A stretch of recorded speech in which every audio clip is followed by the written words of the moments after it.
जम्मू कश्मीर सरकार की chief minister ने आज एक इमरजेंसी मीटिंग बुलाई है और इसके साथ साथ वक्फा बिल पर आपका क्या कहना है। और शाह साहब का दौरा जो जम्मू कश्मीर में 3 दिन के लिए आप वो आ रहे, क्या कहेंगे आप? जी बिल्कुल, आप पत्रकार मित्रों ने बड़ा अच्छा सवाल किया कि आज जो इमरजेंसी मीटिंग बुलानी पड़ी है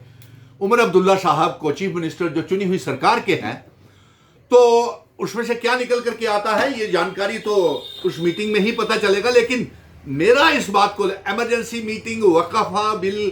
और जो अमित शाह जी का दौरा हो रहा है जम्मू कश्मीर में, उसको लेकर के मेरा यह कहना है कि इमरजेंसी मीटिंग के दौरान ये फैसला होना चाहिए कि जिन मुद्दों के ऊपर लोगों ने भरोसा करके ये चुनी हुई सरकार बनाई है, जिसकी जंग हमने ऑल पार्टीज की गठबंधन करके 5 अगस्त 2019 के बाद, जिसमें Congress, mission statehood, national conference, Kashmir के कुछ संगठन, जम्मू के संगठन और पीडीपी भी थी, उस समय हमने ये जंग लड़ी थी कि रियासत का दर्जा, आर्टिकल 370, स्पेशल स्टेटस और जम्मू कश्मीर में जल्द से जल्द चुनाव करवाए जाएं। और उसके बाद हम कामयाब हुए, सड़कों से लेकर सुप्रीम कोर्ट से हम ये रियासत के दर्जे की वापसी की जंग जीत करके लाए और 30 सितंबर से पहले चुनाव करवाने की जंग भी हम जीत करके लाए। लेकिन इस समय मैं डॉक्टर फारूक अब्दुल्ला साहब से ये कहूंगा कि आप बिना समय गवाए, क्योंकि सबसे बड़ी नेशनल कॉन्फ्रेंस पार्टी है जो उभर के आई है और कश्मीर में उसके लोगों ने भरोसा किया है, जम्मू कश्मीर के लोगों ने भरोसा किया, और जो वादे रियासत के दर्जे की वापसी का, आर्टिकल 370 स्पेशल स्टेटस की वापसी की जंग और जो स्टैंड स्टिल एग्रीमेंट जो महाराजा हरि सिंह जी जम्मू कश्मीर के असेशन और इलाक के लिए भारत के साथ करके गए थे, वो लागू किया जाए। आज इस इमरजेंसी मीटिंग की जरूरत नहीं थी, इसीलिए हमने ये कहा था, मांग कर रहे थे मेरे पत्रकार मित्रों कि रियासत का दर्जे तक इंतजार करें, रियासत का दर्जा चुनावों से पहले वापस होना चाहिए। लेकिन अफसोस किसी पॉलिटिकल पार्टी ने इंतजार नहीं किया कि रियासत का दर्जा हमें मिल जाता और उसके बाद चुनाव होते। लेकिन जब खुद ही आपने गलतियां की हुई है तो अब भुगतना तो पड़ेगा, क्योंकि यूनियन टेरिटरी के तहत चीफ मिनिस्टर उमर अब्दुल्ला साहब का खुद का कहना है कि बेकार है चीफ मिनिस्टर होना, बेकार है यहां की असेंबली होना। तो इससे साफ जाहिर है, और आज इमरजेंसी मीटिंग बुलाई है तो उस इमरजेंसी मीटिंग में मैं फिर से याद दिला देता हूं, मैं डॉक्टर फारूक अब्दुल्ला को, क्योंकि वो पार्टी के प्रेसिडेंट है और हमारा जो गठबंधन बना था वो इसीलिए बना था कि जम्मू कश्मीर में जमहूरियत की बहाली हो। इसलिए मैं ये वादा, being a party president national conference के डॉक्टर फारूक अब्दुल्ला और चीफ मिनिस्टर उमर अब्दुल्ला को इसलिए याद करवा रहा हूं कि इनको मुद्दों को आप अपनी नींव समझिए और जो भी करना है जम्मू कश्मीर की आवाम आपका पूरा पूरा ताउन करेगी और मिशन स्टेटहुड भी करेगा। अगर आप आर्टिकल 370 की जंग और रियासत के दर्जे की जंग और स्टैंड स्टिल एग्रीमेंट और इंस्ट्रूमेंट ऑफ असेशन की शर्तों की जंग का ऐलान करते हैं, और आज अगर आपने उस समय सही पहले फैसला लिया होता, क्योंकि आपने चुनावों के लिए और कुर्सियों के लिए भाग में लगे हुए थे और जमकर के रियासत के दर्जे के ऊपर तमाम पॉलिटिकल पार्टीज ने, चाहे भारतीय जनता पार्टी हो, कांग्रेस हो, पीडीपी हो, कश्मीर के संगठन हो, जम करके रियासत के दर्जे के ऊपर इन्होंने राजनीति की। लेकिन जब एमएलए चुन के आ गए, सरकार बन के आ गई, सब भूल गए रियासत का दर्जा और सारे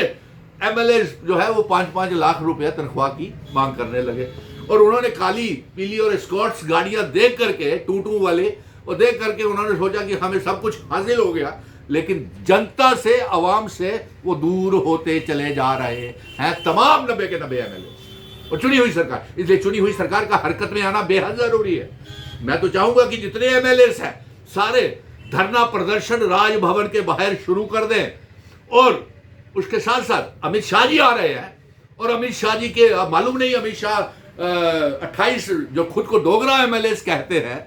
ये डोगरा नहीं दोगला एमएलए हैं, ये खुद कोशिश करेंगे रियासत के दर्जे की, क्योंकि असेंबली में तो इन्होंने मांग कभी की नहीं। इन्होंने जम्मू रियासत के दर्जे की मांग नहीं की, स्पेशल स्टेटस की मांग नहीं की, स्टेट सब्जेक्ट की मांग नहीं की, दरबार में शुरू की मांग नहीं की, जम्मू कश्मीर की में बढ़ती हुई बेरोजगारी, गरीबी की आवाज नहीं उठाई। तो हमें मालूम नहीं है। और अफसोस इस बात का है कि अगर होम मिनिस्टर साहब यूनिफाइड एरिया कमांड की मीटिंग्स ले रहे हैं, उसमें भी ये मालूम नहीं है, यकीन नहीं है कि क्या चुनी हुई सरकार के चीफ मिनिस्टर साहब उस मीटिंग में होंगे कि नहीं, या रिबन काटने के लिए ही उन्हें एक आधी जगह ले जाया जाए। चलिए ये भी बात होगी। और दूसरी बात, हमारी ये जंग जारी रहेगी मेरे पत्रकार मित्रों। वक़्फ़ का यहाँ पत्रकार मित्र हमसे ये पूछ रहे हैं, ये बेइंसाफी है, ये उसी तरह बेइंसाफी है, अनकॉन्स्टिट्यूशनल फैसला है जिस तरीके से जम्मू कश्मीर को लेकर के भारतीय जनता पार्टी ने गैर संविधानिक, अनकॉन्स्टिट्यूशनल, गैर आईनी कदम उठाया है। क्योंकि देखिए हमारी रियासत को भी अनकॉन्स्टिट्यूशनल तरीके से तोड़ा गया, आर्टिकल 370 को भी हटाया गया, और ऊपर से इन्होंने मजहब की राजनीति इतनी की कि जब उससे दिल नहीं भरा तो इन्होंने पूरे देश में एक ऐसी लकीर खींच दी जो मजहब हिंदू मुस्लिम के नाम के ऊपर सियासत इन्होंने और गरमा दी। सो इसलिए वक्फ बिल का हम विरोध करते हैं। और सबसे बड़ी जो इमरजेंसी मीटिंग आज हो रही है वो उसके लेकर के आज जरूरत नहीं पड़ती। अगर उस समय आपने जल्दबाजी नहीं की होती, चुनाव लड़ने की जल्दबाजी नहीं की होती कि पहले रियासत के दर्जे का इंतजार करने के लिए, अब तो भुगतना पड़ेगा। इसलिए मैं ये चाहूंगा कि इस बात को, मुद्दों को अपनी नींव समझे। जो वादे आपने अवाम के साथ किए हुए हैं उसमें मिशन स्टेटहुड भी फंसा हुआ है। सही बात तो यह है, क्योंकि मिशन स्टेटहुड ने नेशनल कॉन्फ्रेंस, कांग्रेस को, अलायंस की सरकार को पार्लियामेंट में भी समर्थन किया और असेंबली के चुनावों में भी समर्थन किया और शीश महल और सिंहासन बना करके दे दिया। जब सिंहासन के ऊपर सरकार बैठी तो उन्होंने सोचा कि सब कुछ हासिल हो गया, लेकिन ऐसा नहीं था। आपको कुछ हासिल नहीं हुआ था और इसलिए इमरजेंसी मीटिंग में जो बुलाई हुई है उसमें अपने एमएलए को हरकत में आने का आदेश जारी करें।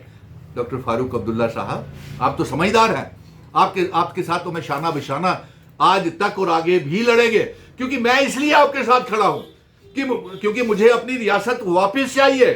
अपना आर्टिकल 370-35 से महाराजा हरि सिंह जी की डोगरा रियासत, हमारे हिंदू मुस्लिम सिख ईसाई गुज्जर बकरवाल चिनावली पीर पंजाल पहाड़ियों की विरासत वापस चाहिए। और अफसोस इस बात का हो रहा है कि 4 राज्यसभा की सीटों के लिए भी भारतीय जनता पार्टी जम्मू कश्मीर में चुनाव करवाने के लिए तैयार नहीं है। क्योंकि मैंने डॉक्टर फारूक अब्दुल्ला साहब से कहा था कि आप राज्यसभा में जाएं और एक जम्मू का डोगरा बेटा भी ले जाएं साथ में, ताकि जम्मू कश्मीर में जो डोगरे